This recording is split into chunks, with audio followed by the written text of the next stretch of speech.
We have been here before.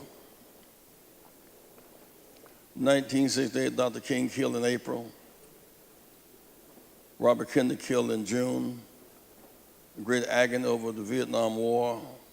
Should Humphrey pull away from Johnson quicker, further? He didn't. And by the margin of our despair and anger, Nixon eased in the side door. We've been here before.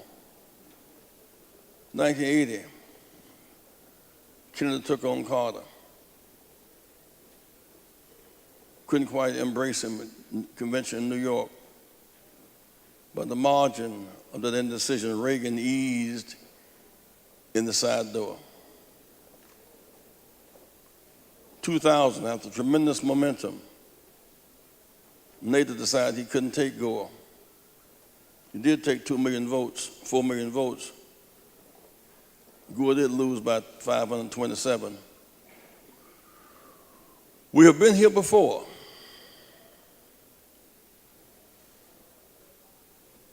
All that really matters is Super Bowl day, November 8th.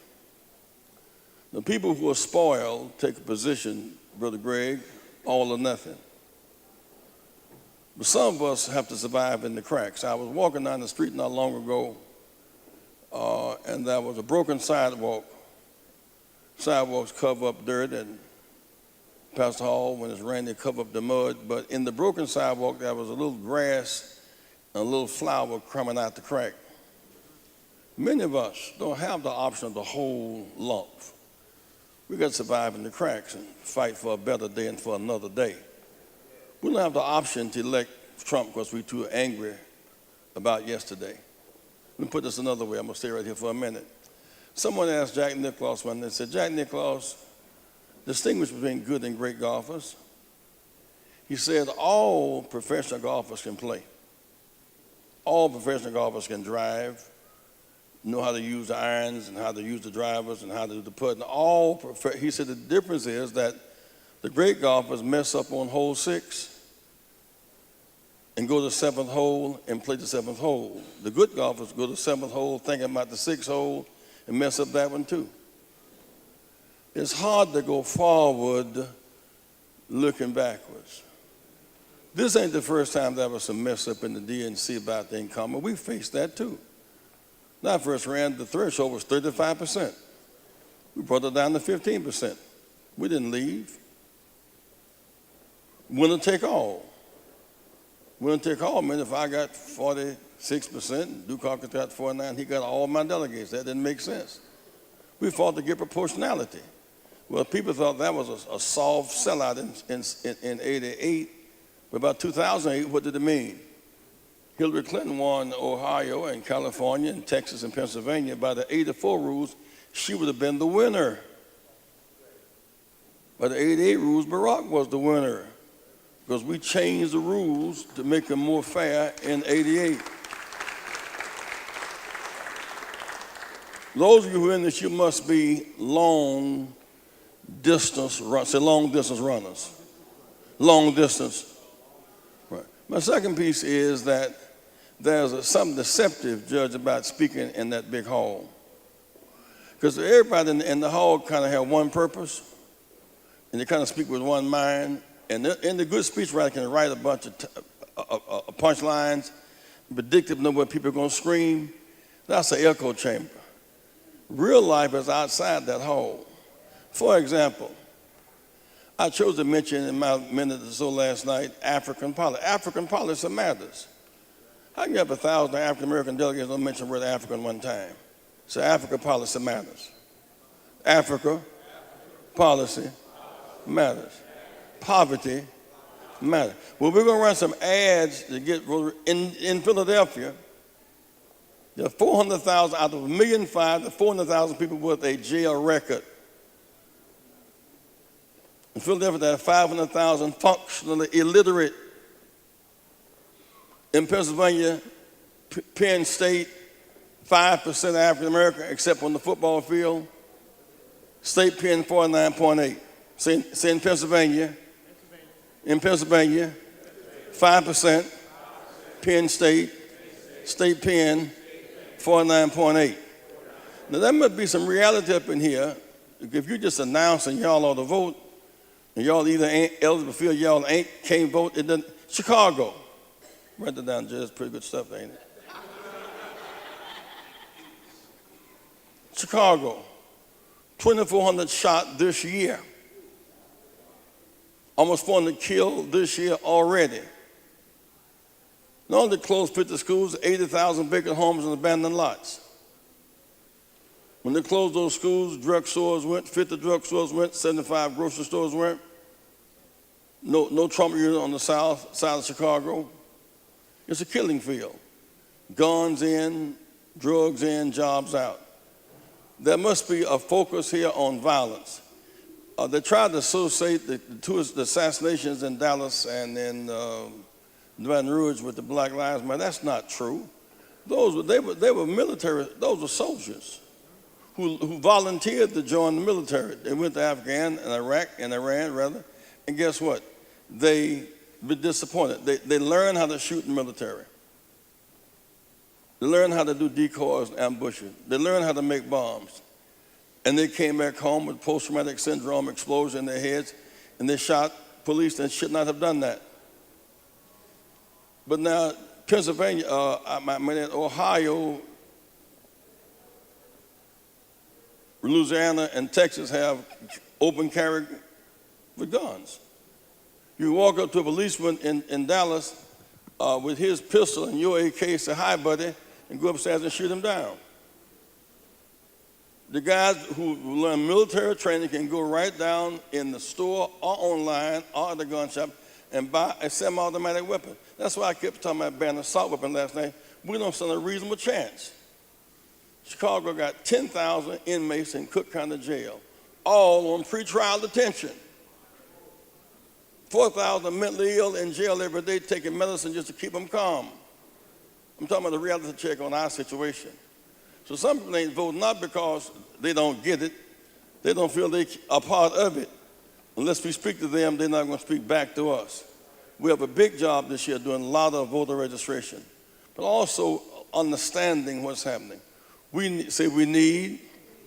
need a conference on gun violence. We need to focus on racial disparities. Philadelphia unemployment for whites is 2.5%, for blacks is 11.8%. In Philadelphia, this morning. We're meeting in Philadelphia is 11.8, 2.8 and 11 in Philadelphia today. Chicago on the north side of town, unemployment 3%, suburbs job 1%, and the ghetto 25% for adults and 55% for youth. So we need a plan to reinvest in urban America. Let me make this last point before I go. That is to say in every city, there are more jobs than people. In every city, there are more jobs than people. It's a matter of building at home or killing abroad.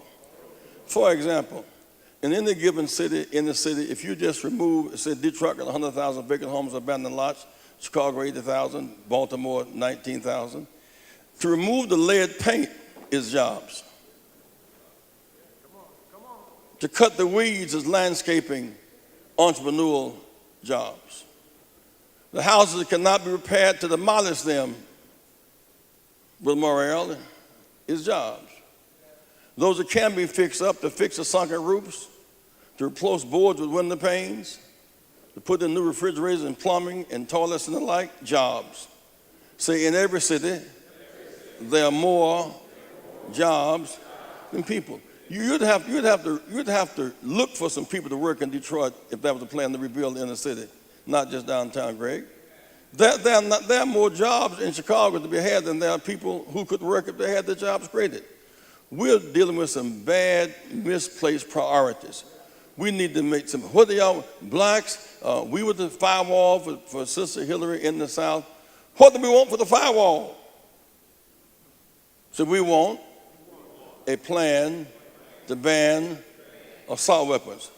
We want a commitment to end racial disparities. We want a plan to rebuild America and to end poverty. I close on this note simply by saying, you, my friends, we have a lot of work. We can win this election, and we ought to, but we don't have to.